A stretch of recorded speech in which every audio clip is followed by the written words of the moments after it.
Hello friends, இன்றைக்கி சூப்பரான recipe செய்ய போகிறோம். சண்டே ஸ்பெஷல், அதனால் mutton biryani recipe. So mutton வந்து பார்த்திங்கன்னா ஒரு 500 கிராம்ஸ் வந்து வாங்கிட்டு வந்தோம். ஸோ இதை வந்து நம்ம ஃபஸ்ட்டு வேக வச்சுக்க போகிறோம். ஸோ பிரியாணி ரெசிபி செய்ய போகிறோம் இல்லையா, அதுக்கு தேவையான இன்க்ரீடியன்ட்ஸ் எல்லாமே எடுத்து வச்சுருக்கோம் பாருங்கள்.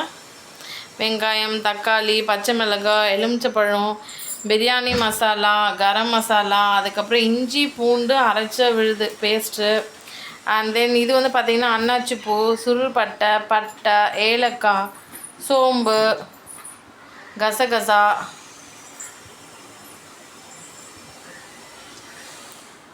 பட்டை இலை, ஸோ கடல் பாசி எல்லாமே எடுத்து வச்சாச்சு. அப்புறம் வந்து பார்த்திங்கன்னா கருவேப்பிலை, கொத்தமல்லி. இப்போது ரொம்ப முக்கியமான ஒரு வேலைன்னு பார்த்தீங்கன்னா, மட்டன் பிரியாணி ரெசிபி செய்கிறதுக்கு ஃபஸ்ட்டு மட்டனை வேக வச்சிடணும்.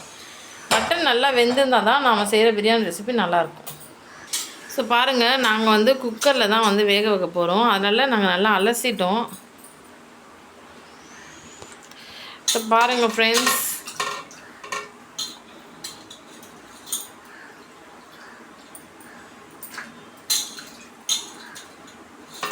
மட்டனை நல்லா அலசிட்டு அந்த தண்ணியை இருந்துட்டு வெறும் கறியை மட்டும் இந்த குக்கரில் வந்து போட்டுக்கிறோம். எத்தனை பேருக்கு மட்டன் பிரியாணி ரெசிபி பிடிக்கும் கமெண்ட் செக்ஷனில் கமெண்ட் பண்ணுங்கள்.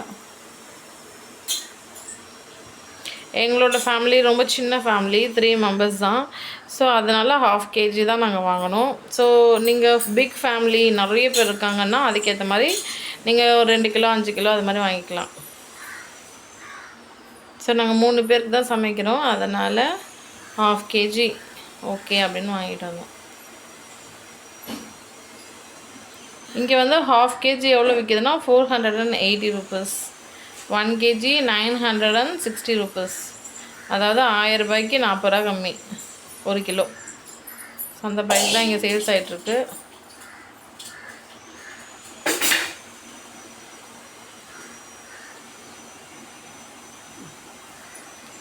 ஸோ இப்போ பாருங்கள், வேக வைக்க போகிறோம்னு சொன்னேன் இல்லையா, அதனால் 1 ஸ்பூன் மஞ்சள் வந்து போட்டாச்சு.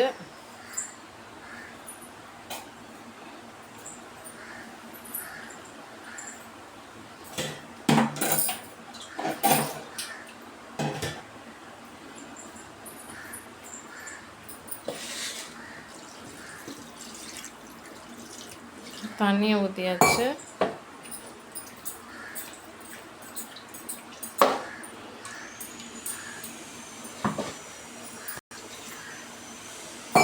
நாங்கள் வந்து ஒரு 4 விசில் வந்து விட போகிறோம். அப்போ தான் வந்து இது நல்லா வேகும் கறி, அதனால்.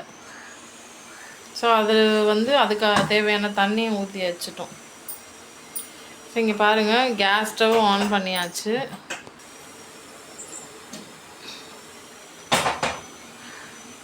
கேஸ் ஸ்டவ் ஆன் பண்ணிவிட்டு அதுக்கு மேலே வந்து பார்த்திங்கன்னா குக்கர் எடுத்து வச்சிட்டோம்.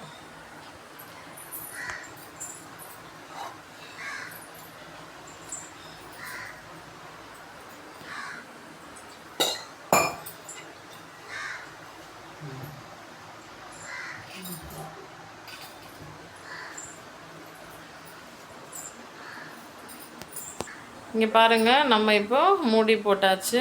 இப்போ விசில் போட்டுடலாம். இப்போது 4 விசில் வந்து வரணும். அப்போ தான் வந்து கறியெல்லாம் நல்லா சூப்பராக வெந்துடும். எப்போவுமே மட்டன் பிரியாணி செய்ய போகிறோன்னா முதல்லையே இது மாதிரி ப்ரீ குக்குடாக அந்த மட்டனை வந்து வேக வச்சிடணும்.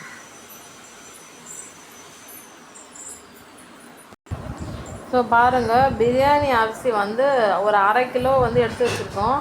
ஏன்னா நாங்கள் 1/2 கிலோ மட்டன் செய்ய போகிறோம்னு சொன்னோம் இல்லையா. ஸோ 1/2 கிலோ மட்டனுக்கு 1/2 கிலோ பிரியாணி அரிசி நம்ம செஞ்சால் தான் நமக்கு சூப்பரான மட்டன் பிரியாணி ரெசிபி டேஸ்டியாக ரெடி ஆகும். இங்கே பாருங்கள்,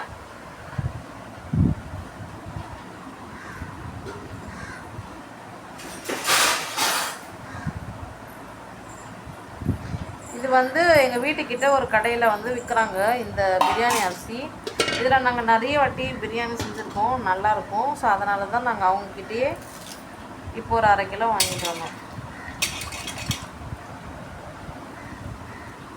இது செஞ்சோன்னா பிரியாணி வந்து நல்லா மெல்லிஸாக வருது, அந்த ரைஸ் லாங்காக மெல்லிஸாக நல்லாயிருக்கு. இதோட ப்ரைஸ் வந்து பார்த்திங்கன்னா அரை கிலோ 60 ரூபா, அதாவது 1 கிலோ 120 ரூபா.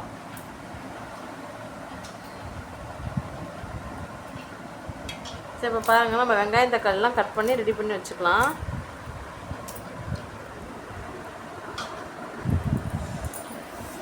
ஃப்ரெண்ட்ஸ், இப்போ வந்து வெங்காயம் தக்காளி எல்லாம் அரிஞ்சு ரெடி பண்ணி வச்சுக்கலாம்.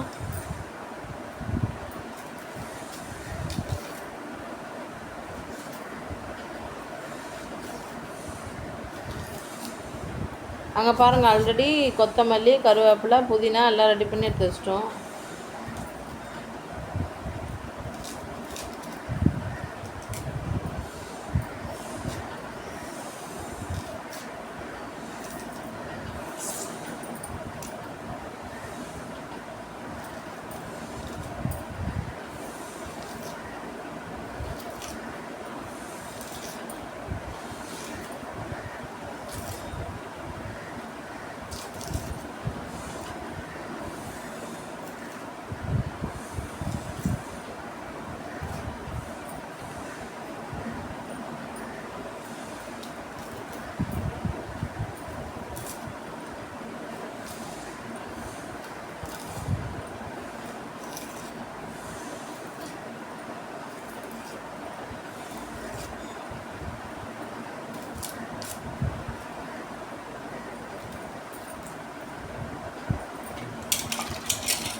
எப்பவுமே நம்ம வெங்காயம் தக்காளி எல்லாம் தண்ணியில் போட்டு அலசிட்டு, சரிங்களா, அதுக்கப்புறமா தான் நம்ம கட் பண்ணணும்.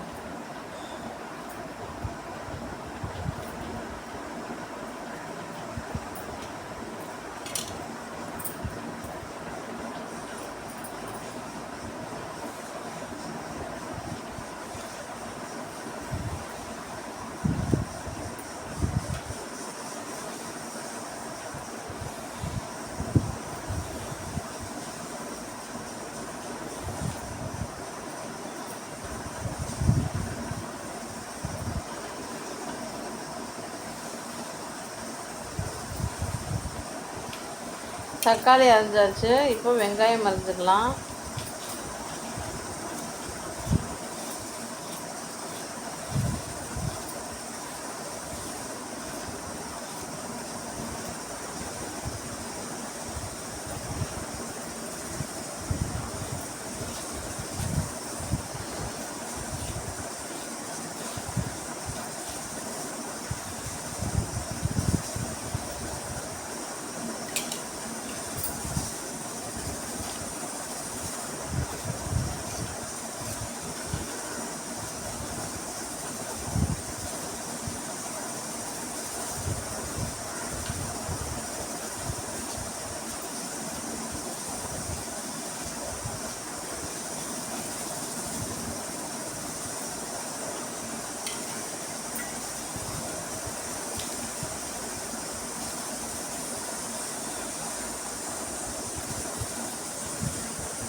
வெங்காயம், தக்காளி, புதினா, பச்சை மிளகாய் வேணும்னா கீரி கூட விட்டுக்கோங்க.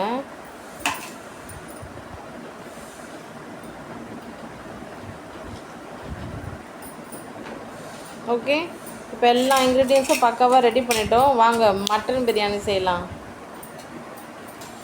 ஃப்ரெண்ட்ஸ், இங்கே பாருங்கள், எப்போவுமே பிரியாணி செய்யும்போதே ஒரு அளவு கண்டிப்பாக வேணும். ஒரு அளவு கணக்கு, நம்ம எவ்வளோ அரிசி பயன்படுத்துகிறோமோ அதுக்கேற்ற மாதிரி தான் நம்ம தண்ணி அளந்து ஊற்றணும், சரிங்களா?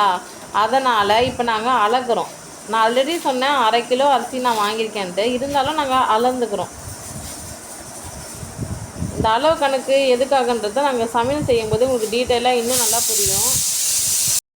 இங்கே பாருங்கள், நாங்கள் இப்போ எவ்வளோ அளக்குறோமோ அதுக்கேற்ற தண்ணி வைக்கணும். இப்போ ஒரு டம்ளர் ஃபுல்லாக அளந்துட்டோமா, இப்போ மறுபடியும் இருக்கிற அரிசி எவ்வளோ வருதுன்னு பார்க்கலாமா?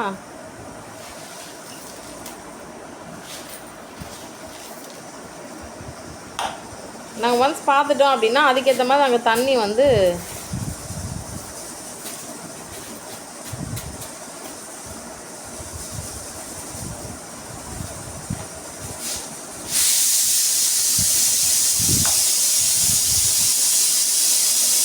ஓகே, அதாவது ஒரு 1.5 டம்ளருக்கு வருது சரிங்களா. அதே மாதிரி 1.5 டம்ளர் தண்ணி நாங்கள் வைக்க போகிறோம்.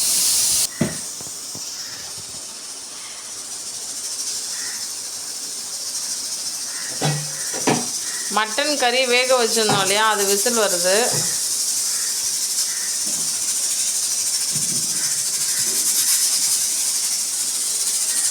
இங்கே பாருங்கள், இது அரிசி வந்து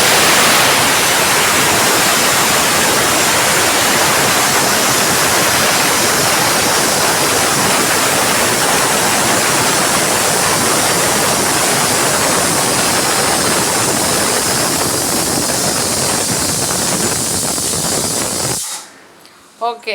இப்போ வந்து பார்த்தீங்கன்னா விசில் வந்துடுச்சு. இது வந்து என்ன நான் சொன்னேன்னா, இப்போ பிரியாணி அரிசிலாம் கடையிலேருந்து நம்ம வாங்கிட்டு வந்த உடனே என்ன பண்ணணும், ஃபஸ்ட்டு அதில் தூசுலாம் இல்லாத அளவுக்கு நீங்கள் புடச்சிக்கிறதா இருந்தால் முறத்தை வச்சு புடச்சிக்கலாம். அதுக்கப்புறம் நெக்ஸ்ட் ஸ்டெப் வந்து அதில் தண்ணி ஊற்றி நல்லா கழுவி ஃபில்டர் பண்ணி இருத்து வச்சுருங்க. அதுக்கப்புறம் நம்ம செய்கிறதுக்கு ஒரு 5 மினிட்ஸ் இருக்குன்னா கூட அந்த 5 நிமிஷத்துக்கு தண்ணியை ஊற்றி ஊற வச்சுருங்க. ரொம்ப நேரம் ஊறணும்னு அவசியம் இல்லை, ஜஸ்ட் ஒரு 5 மினிட்ஸ் தண்ணியில் இருந்தால் கூட போதும். இது மாதிரி தான் நம்ம செய்யும்போதே நாம் செய்கிற பிரியாணி ரெசிபி ரொம்ப டேஸ்டியாக நல்லாயிருக்கும் சாப்பிட்றதுக்கு. ஸோ பாருங்கள், எல்லாமே பக்காவாக ரெடி பண்ணிட்டோம் இன்க்ரீடியன்ட்ஸு.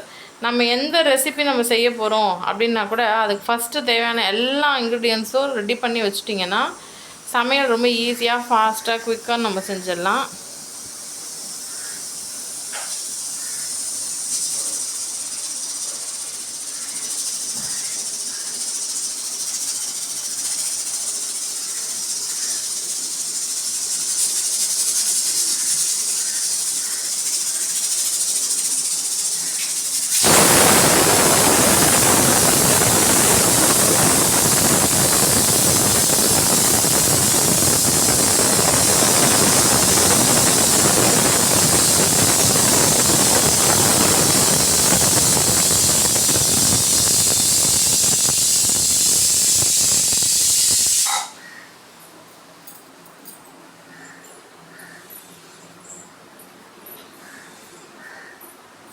மட்டனை நாங்கள் நல்லா வேக வச்சுக்கிறோம்.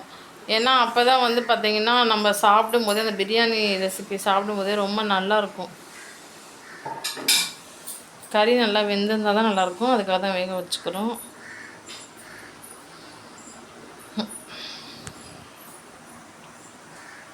ஸோ இந்த மாதிரி புதினாலாம் நம்ம வந்து பிரியாணி செய்யறதுக்கு பயன்படுத்தும் போதே முடிஞ்ச அளவுக்கு ஃப்ரெஷ்ஷான புதினாவா, ஃப்ரெஷ்ஷான கொத்தமல்லி கருவேப்பிலையும் எடுத்து வச்சுக்கோங்க. லெமன் வந்து பெரிய லெமனாக இருந்தால் 1/2 லெமன் போதும். பட் இது சைஸே ரொம்ப சின்ன லெமனு. ஸோ அதனால் ஒரு முழு லெமனை நம்ம புழிஞ்சு விட்டுக்கலாம். ஏன்னா அது குட்டி சைஸாக இருக்குது இல்லையா, அதனால்.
இப்போ நம்ம இதை ஓப்பன் பண்ணலாம்.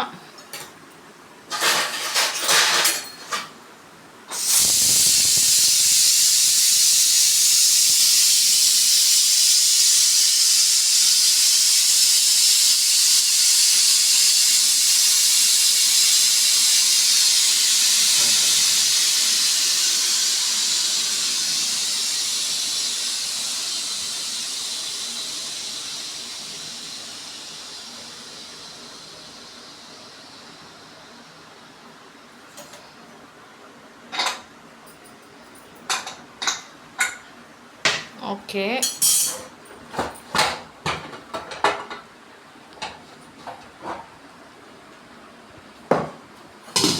ஸோ நம்ம மட்டன் ஓரளவுக்கு நல்லா வேக வச்சாச்சு. ஓகேங்களா? ஸோ வாங்க பிரியாணி ரெசிபி ரெடி பண்ணிடலாம்.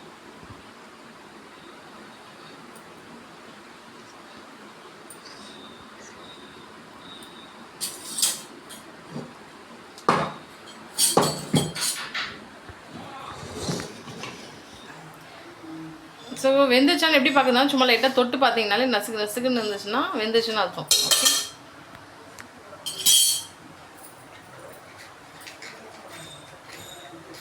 இப்போ நம்ம ஃபாஸ்ட்டாக டக்குன்னு பிரியாணி செஞ்சிடலாம்.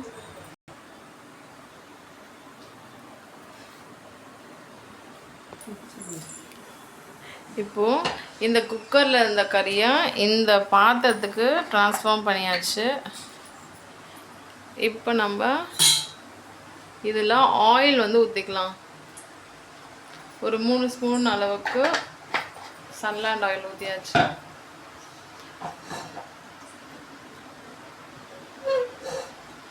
ஸோ எண்ணெய் சூடாகணும்.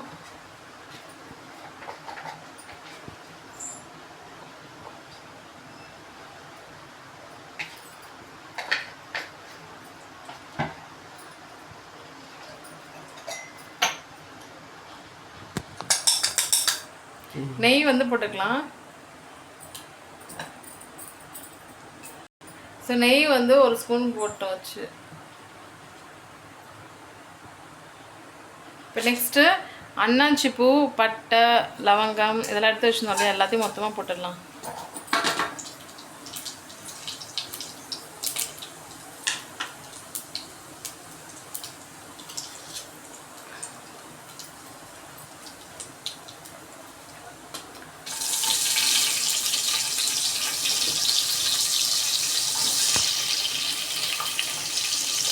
வெங்காயம் போட்டுக்கலாம்.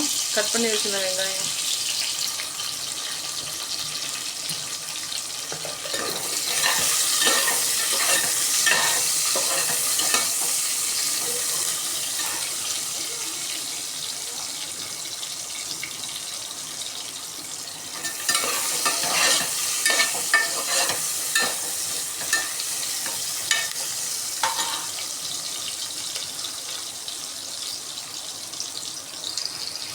வெங்காயம் வதங்கிடுச்சு. இப்போ இஞ்சியும் பூண்டையும் அரைச்சி விழுது. இஞ்சி பூண்டு பேஸ்ட் வந்து போட்டாச்சு.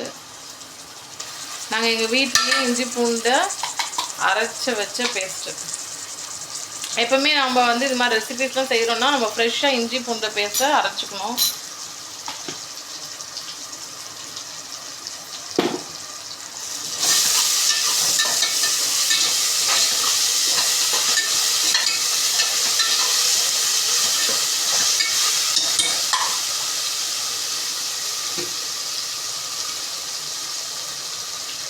இப்போ தக்காளி கட் பண்ணி வச்சுருந்தோம் இல்லையா, அந்த தக்காளி போட்டாச்சு.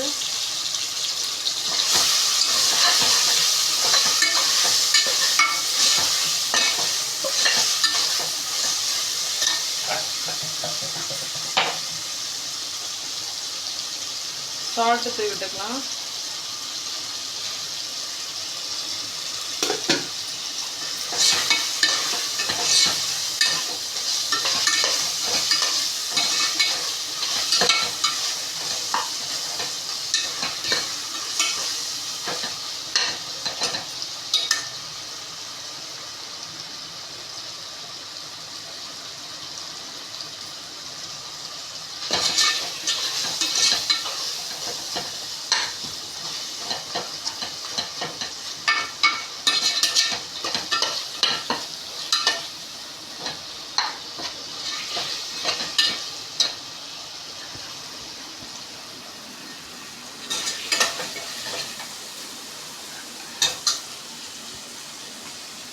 ஸோ இப்போ பாருங்கள், பச்சை மிளகாய் கீரி வச்சுருந்தோம்ல, 2 பச்சை மிளகாய் போட்டாச்சு.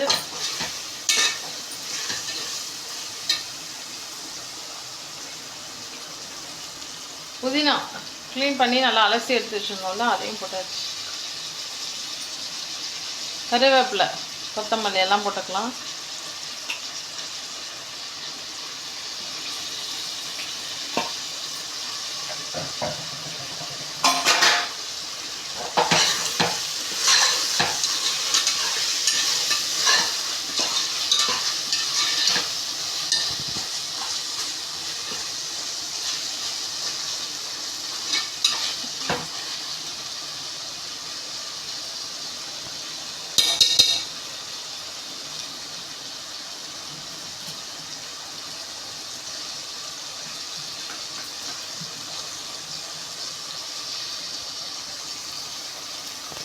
மட்டன் போட்டுக்கலாம். வேக வச்சுருந்தோம் இல்லையா மட்டன். ஸோ வேக வச்சா மட்டன் கறியை இதில் போட்டுக்கலாம்.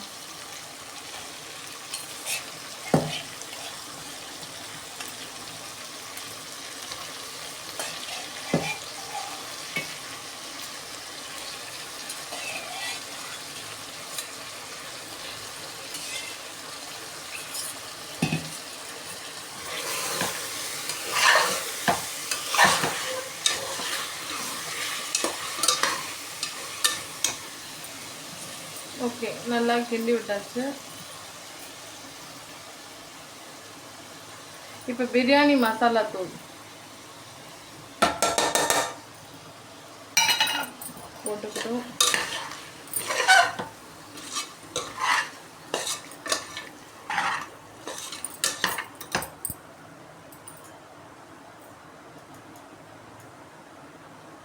இப்போ மஞ்சள் தூள் போட்டுக்கலாம். 1 ஸ்பூன் மஞ்சள் தூள்.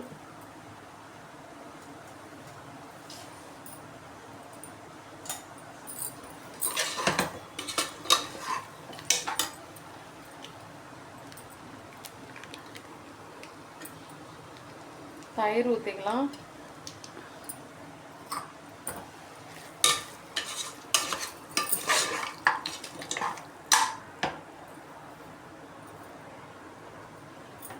உப்பு கொஞ்சம் சேர்த்துக்கிட்டு நல்லா மிக்ஸ் பண்ணி விட்டுடுங்க.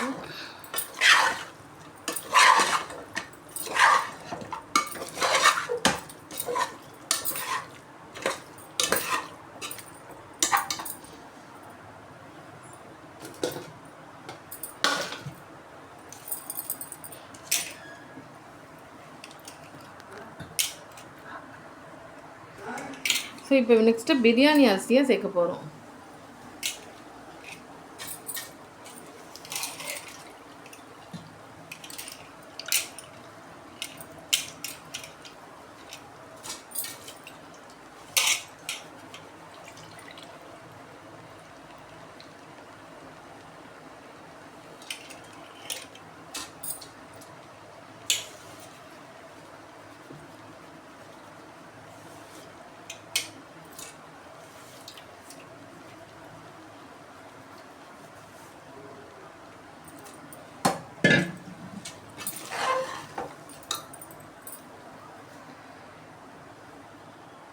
இன்னும் கொஞ்சம் சால்ட் ஆட் பண்ணிக்கலாம். மொத்தமாக இப்போ கிண்டி விட்டுக்கலாம். சரிங்களா? ஸோ நல்லா கரண்டி வச்சு நல்லா மிக்ஸ் பண்ணி விட்டுக்கோங்க.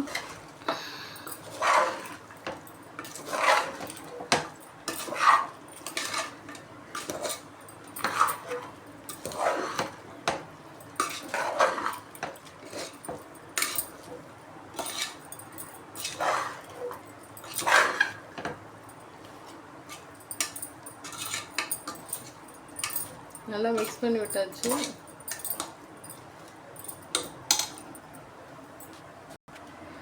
எப்பவுமே வந்து பார்த்தீங்கன்னா ஒரு அளவு கணக்கு இருக்குது. 1 கிளாஸ் அரிசினா 1.5 டம்ளர் தண்ணி ஊற்றணும். பிரியாணி அரிசிலாம் நம்ம போட்டு பிரியாணி செய்ய போகிறோம் அப்படின்னா இது ஒரு கணக்கு, ஞாபகம் வச்சுக்கோங்க. 1 டம்ளர் அரிசிக்கு 1.5 டம்ளர் தண்ணி. ஸோ நாங்கள் அது மாதிரி அளந்துக்கிறோம்.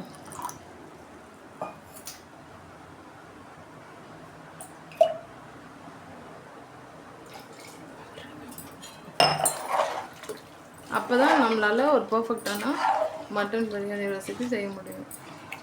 ஸோ தண்ணி அதிகமாக வச்சுட்டாலும் நல்லா இருக்காது. ஸோ கரெக்டான அந்த அளவு ஞாபகம் வச்சுக்கோங்க. இப்போ தண்ணிலாம் ஊற்றணும் இல்லையா, அதனால் நல்லா கரண்டி வச்சு நல்லா மிக்ஸ் பண்ணி விட்டுக்கோங்க. ஓகே, மிக்ஸ் பண்ணியாச்சு.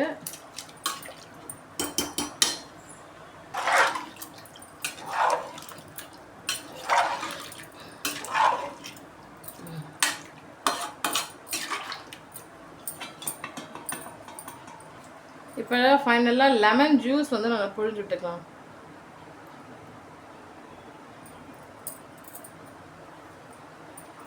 இது ரொம்ப குட்டி லெமன், அதனால் 1 லெமன் ஃபுல் ஜூஸும் போட்டுடலாம். ஆல்ரெடி ஒரு 1/2 ஜூஸ் புழிஞ்சிட்டோம். இது மறுபடியும் ஒரு 1/2 ஜூஸ் புழிஞ்சிக்கலாம்.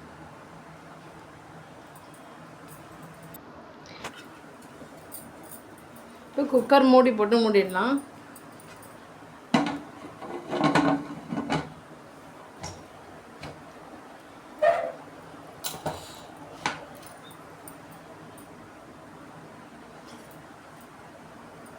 விசில் போட்டாச்சு.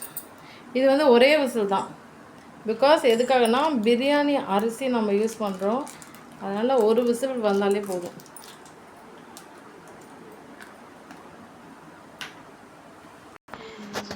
இப்போ விசில் வரப்போகுது.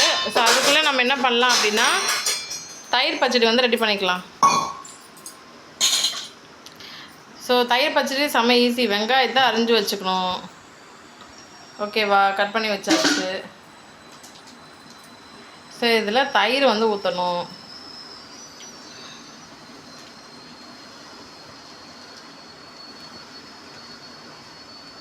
அடுத்தது சால்ட்டு. ஸோ இதுதான் ஆனியன் பச்சடி, தயிர் பச்சடி. இதுதான் ஒரு பெஸ்ட்டான சூப்பரான சைட் டிஷ்ஷு மட்டன் பிரியாணிக்கு.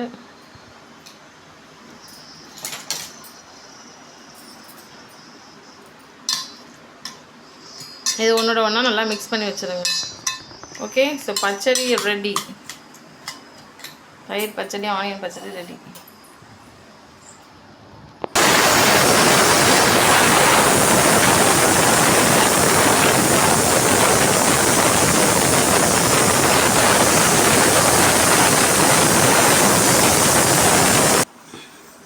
இப்போது ஓப்பன் பண்ணலாம்.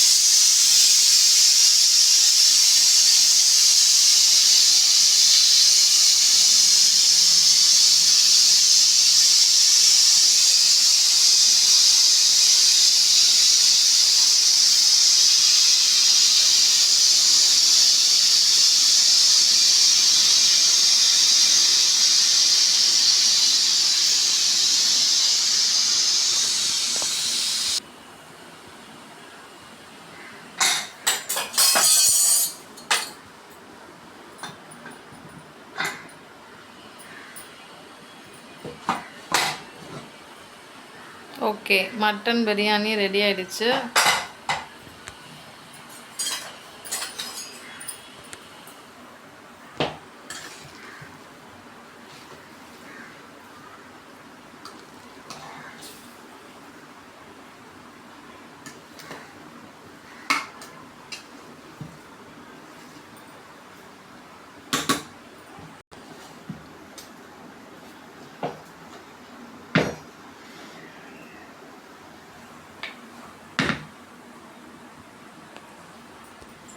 ஸோ ஃப்ரெண்ட்ஸ் பாருங்கள், சூப்பரான மட்டன் பிரியாணி ரெசிபி ரெடி ஆகிடுச்சு. இந்த சேனலை ஃபர்ஸ்ட் டைம் பார்க்குறீங்கன்னா சப்ஸ்கிரைப் பண்ணிக்கோங்க. இந்த வீடியோ பிடிச்சிருந்தால் லைக் பண்ணுங்கள். நாங்கள் செஞ்ச இந்த மட்டன் பிரியாணி ரெசிபி வீடியோவை உங்கள் ஃப்ரெண்ட்ஸ் அண்ட் ஃபேமிலி மெம்பர்ஸ்க்கு ஷேர் பண்ணுங்கள். நீங்களும் இதே மாதிரி இதே ஸ்டைலில் இதே மெத்தடில் உங்கள் வீட்டில் மட்டன் பிரியாணி ரெசிபி செஞ்சுட்டு எப்படி இருந்துச்சுன்னு கமெண்ட் செக்ஷனில் கமெண்ட் பண்ணுங்கள்.